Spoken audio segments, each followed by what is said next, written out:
Bienvenue sur Africa 24 dans cette nouvelle édition du 12-15. Voici les titres de l'actualité. L'idée d'un troisième dialogue politique rejeté en République démocratique du Congo, porté par la France et soutenu par les Nations Unies, pouvoir comme opposition, ne veulent pas de cette nouvelle transition. Ouverture ce lundi 18 septembre de la 72e Assemblée générale des Nations Unies, un sommet aux multiples enjeux, notamment pour l'Afrique, qui se tiendra jusqu'au 25 septembre 2017. Et puis 25 universités africaines se classent parmi les 1000 premières mondiales. L'Afrique du Sud et l'Égypte se distinguent avec plusieurs établissements cités. Un troisième dialogue politique est-il encore possible en République démocratique du Congo? Une certaine opinion de la classe politique congolaise continue d'y croire. Soutenue par les puissances occidentales, cette idée pour le moment n'intéresse ni la majorité ni le rassemblement de l'opposition. Reportage de notre correspondant Jacques Mboka. En République démocratique du Congo, l'idée d'un troisième dialogue est rejetée par les deux familles politiques protagonistes de la scène politique congolaise. Pourtant, dans les salons politiques, l'on affirme que certaines puissances occidentales travaillent dans ce sens. Une transition sans Joseph Kabila doit avoir lieu à partir du 31 décembre 2017. C'est l'option que défend le rassemblement de l'opposition qui dirige Félix Tshisekedi. Une vision qualifiée de putschiste par la majorité présidentielle. Je pense qu'en cette circonstance se précise, le garant de la nation ne manquera pas de veiller à ce que cet accord et la Constitution qui ont le consensus de l'ensemble de la classe politique et du peuple ne soient pas bafoués. À l'issue du dialogue de la Saint-Sylvestre, le chef de l'État Joseph Kabila avait tout de même reconnu que 98% du travail avait été accompli par la classe politique. Il faudrait tout simplement appliquer l'accord afin d'aller aux élections, estime bon nombre de Congolais. De tous les peuples du monde, les Congolais sont les seuls qui sont très larges parce que dans toutes les cochonneries que les politiciens nous ont fait voir, nous ne les avons pas sanctionnés du tout, quoi. La République démocratique du Congo a besoin d'une cohésion nationale, d'un large consensus. Mais nous sommes allés de dialogue en dialogue, on n'a pas trouvé ces consensus. Tout simplement parce qu'il y a un individu qui n'en veut pas le président de la République. La RD Congo avait organisé en 2006 et 2011 la deuxième et troisième élection démocratique de son histoire, après celle de 1960 qui a porté Joseph Kasavubu au poste du président de la République. En 2016, la fin du second et dernier mandat du président Joseph Kabila, le pays n'a plus respecté les cycles électoraux, plongeant ainsi dans la crise politique. En 57 ans d'indépendance, la République démocratique du Congo n'a enregistré aucune alternance démocratique au sommet de l'État. Un bilan démocratique mitigé, soutiennent les observateurs. Les débats de la 72e Assemblée générale des Nations Unies s'ouvrent ce lundi 18 septembre à New York. Cette grande messe diplomatique verra la participation d'une centaine de chefs d'État et de gouvernement, parmi eux ceux du continent, dont notamment le président camerounais Paul Biya, qui est arrivé ce dimanche. On fait le point avec l'un de nos envoyés spéciaux à New York, Marie-Angèle Touré. Le débat général de la 72e session de l'Assemblée générale des Nations Unies se tiendra du 19 au 25 septembre ici à New York. Il aura pour thème priorité à l'être humain, paix et vie décente pour tous sur une planète préservée. Plusieurs chefs d'État africains y sont attendus et y participeront, à l'instar du chef de l'État camerounais, le président Paul Biya. Il est arrivé à New York ce dimanche 17 septembre aux alentours de 15h heure locale, accueilli par une importante délégation de Camerounais, notamment ceux de la diaspora. Son intervention à la tribune de l'ONU est prévue le 22 septembre. Il y sera question du groupe terroriste Boko Haram, contre lequel le Cameroun lutte activement depuis plusieurs années déjà. La crise économique que traverse ce pays d'Afrique centrale sera également à l'ordre du jour, ainsi que d'autres sujets, notamment les changements climatiques, la gestion des réfugiés, ainsi que la lutte contre la pauvreté.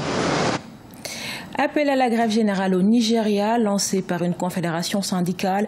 Elle pourrait démarrer ce lundi 18 septembre. Serait concernée l'industrie du gaz et du pétrole, mais aussi celle des télécommunications, de l'aviation et de l'électricité.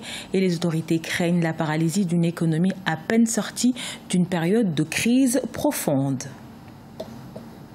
25 universités africaines se classent parmi les 1000 premières mondiales, parmi eux l'Égypte et l'Afrique du Sud. La nation arc-en-ciel occupe la première place avec l'université de Johannesburg, où notamment le célèbre Madiba y a suivi son cursus. Marcel Farba-Maroun. Sur les quelques 20 000 universités que compte la planète, l'institution Times Higher Education, basée à Londres, a dressé son top 1000. Ce classement a désigné les 25 universités les plus en vue issues du continent africain. Ainsi, l'Égypte est le premier pays cité en Afrique avec 9 universités, suivi de l'Afrique du Sud qui en compte 7, du Maroc avec 3 et 2 universités en provenance de la Tunisie, l'Algérie, le Ghana, le Kenya et le Nigeria en place chacun une.